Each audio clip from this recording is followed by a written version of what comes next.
bienvenidos a Reflexiones con Jimena. Y hoy quiero compartirte una cita que en medio de la semana que he estado hablando de este tema que vamos a hablar, yo le decía al Señor, ¿eso quieres que hablemos el martes? Pero yo estaba así como esperando algo nuevo y diferente, algo que les hiciera más sencillo y le pudiera entregar en estos pocos minutos la esencia de ese tema tan anhelado por muchos, que es la sanidad del alma, la sanidad de las emociones o la sanidad del corazón. Y sí, efectivamente, Él es fiel y me trajo a memoria una cita de la vida real. ¿Sí? Esto fue un hecho que aconteció durante el ministerio del Señor Jesucristo y quiero que lo leamos juntos en Mateo 20, versículos del 23 en adelante. Y dice así: al salir ellos de Jericó, les seguía una gran multitud y dos ciegos que estaban sentados junto al camino. Cuando oyeron que Jesús pasaba, clamaron diciendo: Señor, Hijo de David, ten misericordia de nosotros. Y la gente les reprendió para que callasen. Pero ellos clamaban más diciendo: Señor, Hijo de David, ten misericordia de nosotros. Y deteniéndose Jesús los llamó y les dijo: ¿qué queréis que os haga? Ellos le dijeron: Señor, que sean abiertos nuestros ojos. Entonces Jesús, compadecido, les tocó los ojos y enseguida recibieron la vista y le siguieron. Este ejemplo, como digo yo, y siempre me gusta poner citas que o son parábolas explicadas por el Señor o son sucesos de la historia de la vida real. Y en esta historia de la vida real hay una connotación que quisiera que lo lleváramos a nuestro día a día. Y es que fácilmente para todos nosotros es fácil pedir por lo físico, por lo que es literal, ¿cierto? Me hace falta empleo, necesito que se restaure mi esposo, Señor, que mis hijos tomen buenas decisiones, Padre, ayúdame con esta decisión que no sé qué tomar, viajo o no viajo, compro esta casa, me muevo de este lugar o no. Esas son decisiones que obviamente, gracias a Dios, tenemos la fe para ponérselas a Él en petición y en oración para que Él nos guíe y nos enseñe qué hacer. Y eso es excelente. También llegamos un poquito como lo que yo llamaría al fruto, a las hojas, a la superficie de lo que llamaremos las necesidades emocionales o necesidades espirituales, porque decimos: Señor, quítame esta angustia, Padre, dame paz, Señor, ayúdame con el contentamiento, quítame la queja. O tal vez le decimos: Señor, que yo pueda perdonar a fulano o al que sea. En fin, podemos darle un poquito más de detalles. Pero donde realmente nos quedamos cortos, y ahí es donde viene la ceguera espiritual, referente a la ceguera física de estos hombres que buscaron al Señor Jesucristo. Y nos quedamos cortos en hablar a Dios acerca de las cosas profundas de nuestro espíritu, de nuestra alma, de nuestras emociones. Porque cuando yo tengo que pedir ayuda a Dios a que pueda perdonar a alguien, es que primero hubo una ofensa. Pero antes de que hubiera la ofensa, hubo un trigger, hubo un detonador que hizo que mi espíritu y mi alma recibieran la ofensa. Entonces, ¿qué es? Que me humillaron, pero ¿por qué me siento humillada? ¿No será que hace falta identidad? ¿No será que al contrario soy muy orgullosa? ¿O no será que siempre creo tener la razón? Esto por dar uno de los ejemplos. Igualmente, cuando pedimos por finanzas, decimos: Señor, dame la capacidad para hacer un mejor negocio y para prosperar. Y resulta que estamos estancados y el negocio no avanza y le decimos: Señor, ayúdame, tráeme clientes o dame más diligencia. Pero detrás de la falta de diligencia o que los clientes lleguen y no se concreten, ¿no será que hay un poco de procrastinación? ¿No será que hay temor al fracaso y por eso no le echamos todas las ganas? Y eso ya estamos hablando de niveles profundos de conocimiento de nuestra alma. ¿Qué quiero decir con esto? Si tú escuchas esa cita, los ciegos evidentemente eran ciegos, se notaba. En esa época no existían lentes oscuros para tapar la ceguera de los ojos. Aparte de ellos, eran conocidos en el pueblo por ser los ciegos. Y otra cosa muy evidente, que ellos estaban haciéndole así, llamando, y en su postura, yo me imagino que era evidente, claramente notable a los ojos del Señor Jesucristo que ellos eran ciegos. Ahora, ¿tú crees que el Señor Jesucristo no tenía la suficiente capacidad para entender que si ellos están clamando, diciendo: Hijo de David, ayúdanos, Es como cuando nosotros vamos con Él, con toda nuestra necesidad, tal vez llorando, tal vez en agonía, tristes, y vamos a oración y le estamos diciendo así como llamando la atención, levantando las manos y gritando. ¿Tú crees que Él no sabe qué es lo que necesitamos? Si la misma Biblia lo confirma, que aún antes de que nuestras peticiones estén en nuestras bocas, Él ya las sabe todas. Entonces dime tú ahí, en esto que es una cita de la vida real, ¿por qué el Señor Jesucristo se detiene, los mira y les pregunta algo tan básico, algo tan evidente? ¿Será que al Señor Jesucristo le faltaba inteligencia o sentido común? Lógicamente no, porque Él lo entendía y lo sabía, pero Él buscaba una respuesta de parte de estos ciegos. Para todo el mundo y aún para los ciegos era evidente su ceguera, pero Jesucristo quería hacerles el milagro cuando ellos, siendo ellos conscientes de su necesidad. Y ellos claramente le dijeron, ellos podían haber dicho: Señor, mándanos un pastor alemán entrenado para que nos guíe. O Señor, ayúdanos a que podamos caminar y que este caminito esté limpio. Qué sé yo, cualquier cosa. Y más en estos tiempos, ¿no? Dame dinero, ayúdame a que alguien venga y se invente la vista biónica. Podría ser cualquier cosa, pero en este caso, y es obvio, estoy exagerando el asunto, pero en este caso lo que el Señor Jesucristo quería saber y escuchar de parte del necesitado, de aquel que estaba buscándole, que él supiera exactamente cuál era su problema, cuál era la raíz y qué era lo que ellos querían que él hiciera por ellos. ¿Por qué? Porque quería que estuviéramos en acuerdo. Porque quería que así mismos se sintieran sanados. Ahora, volviendo al tiempo presente, es lo que yo en el tiempo y en la experiencia que llevo de sanidad interior y con lo que el Señor me está enseñando con la palabra, puedo ver cómo el Señor Jesucristo y Dios, a través de todo el tiempo del Evangelio y de la palabra en el Antiguo y el Nuevo Testamento, nos muestra la importancia de nosotros ser conscientes de nuestras necesidades. No vayamos a oración y a entregarle al Señor nuestras cargas sin tener claridad en dónde está el clavo, en dónde está la raíz. Conocer la raíz hace que nosotros arranquemos esa raíz y por tanto espacio en la tierra vacío fuera de esa raíz malsana, ese espacio va a poder ser llenado con la buena semilla.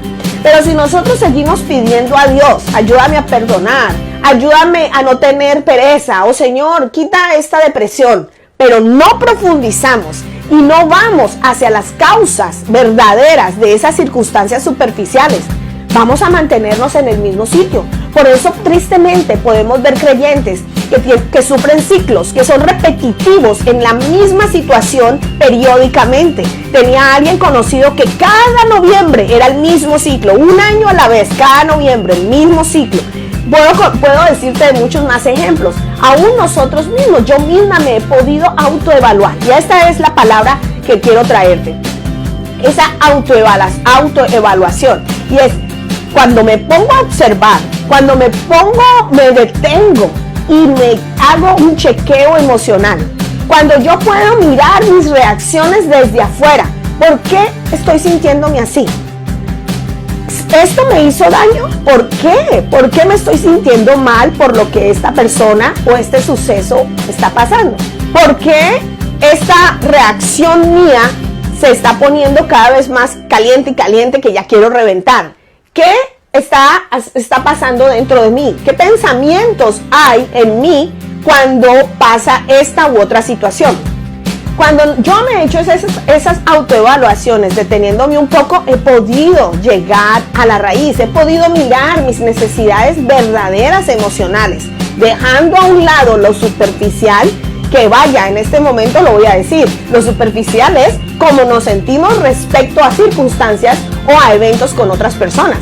Lo verdadero, lo fuerte, lo real está en lo que a mí me hace que ese gatillo detonador ponga en mi emoción una mala respuesta o un mal sentimiento, sea angustia, sea rechazo, sea tristeza, sea enojo, sea depresión, porque hay veces que simplemente pasan cosas pequeñas hacia afuera que las recibimos y ya nos caemos a la cama y se nos quitan los ánimos y la fuerza. Entonces, la invitación es hoy que vayamos con tiempo ante Dios, pero en silencio, para que a través de ese espejo que es Él y a través del Espíritu Santo, nosotros podamos evaluar nuestras emociones y podamos analizar las circunstancias que nos están provocando angustia, desesperación y todas estas cosas que llevamos a Dios. Esa carga la llevamos, pero ¿por qué se creó la carga? Dios quiere saber, te quiere dar descanso, pero Dios, el Señor, quiere ir más allá para tu sanidad. Mira lo que dice Proverbios, que me parece clave para que entendamos por qué es tan importante que nosotros vayamos claros ante Dios para obtener un milagro de sanidad aún más pronto. Y dice así: la ciencia del prudente está en entender su camino, mas la indiscreción de los necios es engaño. Imagínate, exactamente, la ciencia es conocimiento, ciencia es el conocer algo y tenerlo por enterado. Entonces el prudente le hace que conozca por qué está haciendo, y eso es sabiduría, eso le da un camino recto. Eso nos ayuda a ser socios con Dios en la transformación y regeneración de nuestra alma. Recuerda que nuestra alma está la mente, todo lo que pensamos, está nuestros deseos y están nuestras decisiones, nuestra voluntad. Y eso es lo que Dios quiere conquistar. Muchas veces vivimos almáticamente, eso quiere decir de reacción en reacción, de emociones. No, pues me enojé y es que así soy yo. No, es que estoy triste y me voy a estar deprimida y te encierras 3 días al cuarto oscuro. No, tenemos que ver qué es lo que está pasando, porque Dios quiere que nosotros vivamos conforme su reino. Y en Romanos capítulo 14 versículo 17 dice que el reino de Dios es justicia. Justicia no es andar muy santos como el renacuajo, santos y muy majos, no. Justicia es andar con un corazón recto delante de Dios, en gozo, en paz y en gozo. Nada que ver con las apariencias, con la hipocresía que a veces llevamos por dentro sin saberla. Simplemente cuido mis obras, pero por dentro me estoy muriendo, por dentro traigo incertidumbre, traigo dudas, traigo vacíos. No, nosotros necesitamos vivir el reino andando rectamente, obviamente siendo pecadores, pero arrepintiéndonos y limpiando nuestros caminos así pronto cuando lo reconocemos, teniendo paz y teniendo gozo en el Espíritu. Pero para llegar a eso, no es que Dios sea una varita mágica como una hada madrina y ¡pum!, nos cambió. Nosotros tenemos que ser socios con Él a través de la prudencia, de la ciencia, a través de darnos cuenta que estoy ciega, que estoy coja. ¿Cuál es mi necesidad, Dios? Es tan increíble esto que también lo vemos, y de manera rápida te lo cuento, en la historia de la vida real de la mujer del sangrado, del flujo de sangre. Esta mujer tenía su enfermedad y ella la reconocía 100%. Y era reconocido en el pueblo que ella ya había perdido hasta su riqueza por causa de esa enfermedad. Pero ella era consciente de esa enfermedad. Y aunque ella no la dijo públicamente, cuando ella tocó su manto, lo más que pudiera tocar de él, lo poco que pudiera tocar de él, recibió sanidad. Pero ella iba consciente de su necesidad. Así que, amado, el Salmo 139, muchas veces lo hemos hablado y parafraseado, es eso: examíname, oh Dios, y muéstrame mi camino de iniquidad, valida mis pensamientos, las intenciones de mi corazón, y guíame por el camino eterno. Muéstrame, ahí está diciendo, Dios, muéstrame. Y esa es la asociación más productiva que tú puedas tener con Dios. Asóciate con Él, déjale a Él el espacio en una autoevaluación en silencio. A veces llegamos a la oración a repetir, a orar. Ya no repetimos ruegos, pero repetimos peticiones. Ya no hacemos una oración como el Padre nuestro, santificado sea tu nombre. Ya eso lo pasamos, gracias a Dios. Pero vamos repetidamente a hacer lo mismo, como enseñaba la anterior reflexión. Y decimos, no, pues es que ya dije lo mismo. ¿Qué tal si profundizamos en un silencio intencional con Dios? Sí, porque para conocerte y para escuchar la voz de Dios tienes que callar. Y aún callar las alabanzas. En vez de poner cantos de palabras con un buen levita ahí que te toque tu corazón y puedas adorar, ¿qué tal si te atreves a cambiar la adoración a adoración instrumental? Un piano, un saxofón, algo que no tenga voces, solamente un sonido celestial, algo espiritual que te lleve y te conecte con Dios y contigo mismo. Que tú puedas detener la carrera del día, evaluar por qué estás tan enojado, por qué estás tan triste, por qué estás tan frustrado, por qué estás tan de mal genio. ¿Qué pasó? ¿Qué fue lo que me llevó a este punto? ¿Por qué estoy reaccionando así con mi esposa, con mis hijos? ¿Por qué mi jefe me cayó gordo hoy que no quise hacer nada bien? Y cuando tú puedas sentarte con Dios, hacer esa evaluación, a preguntarle a Dios, mira mi corazón. Mira lo que dice otra parte de la palabra que me encanta. Y está en el Salmo 32:8. Y te dice el Señor, te haré entender y te enseñaré el camino que debes andar. Sobre ti fijaré mis ojos. Él quiere que nos descubramos. Él quiere que hagamos esto, que seamos claros con Él, que entendamos. A veces andamos por la vida sin entendimiento y en el camino cristiano el Señor no nos salvó y nos quitó el cerebro y lo dejó afuera en el mundo. No, Dios te salvó con todo y tu cerebro. Y tu mente, tu inteligencia, precisamente es la que debes de conectar con Él para entender tu ser y ponerte de acuerdo con Él y presentarle tus debilidades reales, no el problema superficial, sino la raíz de fondo. Y decirle, Señor, realmente en mí hay una inseguridad terrible. Me siento como la cosa más pequeña del mundo, que no valgo nada. O sabes que Dios, tengo un problema de orgullo grandísimo. Creo que todo el mundo tiene que rendirse a mis pies y que yo siempre tengo la razón. ¿Qué tal si le puedes decir, Dios, la razón es que no sé cómo ser hija o ser hijo, que no creo en ti suficientemente? Confrontar esas verdades profundas, porque el Señor te quiere sanar. El Señor quiere poner en ti algo nuevo y diferente, que haga que tu relación no sea religión, que sea una relación. Vayas a tu iglesia, alabes al Señor, hagas tus servicios, sirvas como hijo, no como esclavo, no por ganarte un mérito que ya fue ganado en la cruz. Pero esas enfermedades que están arraigadas porque no encontramos la raíz, son los que nos impiden ver cómo nosotros somos amados por Dios y cómo Él a nosotros nos llama hijos. Y no nos pone como siervos, sino que nos da anillo, vestidura limpia y zapatos nuevos, como lo hizo con el hijo pródigo. Esos somos nosotros. Así que yo hoy te invito en esta reflexión a que realmente reflexiones. Reflexiona en ti. Toma tu tiempo para autoevaluarte. Examina tus emociones, tus sentimientos cuando cosas negativas pasen. Y antes de reaccionar, o aún si has reaccionado, ve a tu lugar secreto con Dios y dile al Señor que te muestre realmente cuál fue el problema. Quiero decirte algo que es una realidad muchas veces, y es que esos ciclos repetitivos, vemos que pasa lo mismo, el mismo problema relacional, el mismo problema financiero, el mismo problema emocional, solamente que cambian las fechas y hay un mínimo común múltiplo y tiene tu nombre. Así que a lo mejor quien tiene que cambiar y quien tiene que ponerse con Dios para que lo transforme, eres tú, así como lo fui yo y lo sigo siendo. Gracias por tu atención y nos vemos la próxima. Bye bye, Dios te bendiga.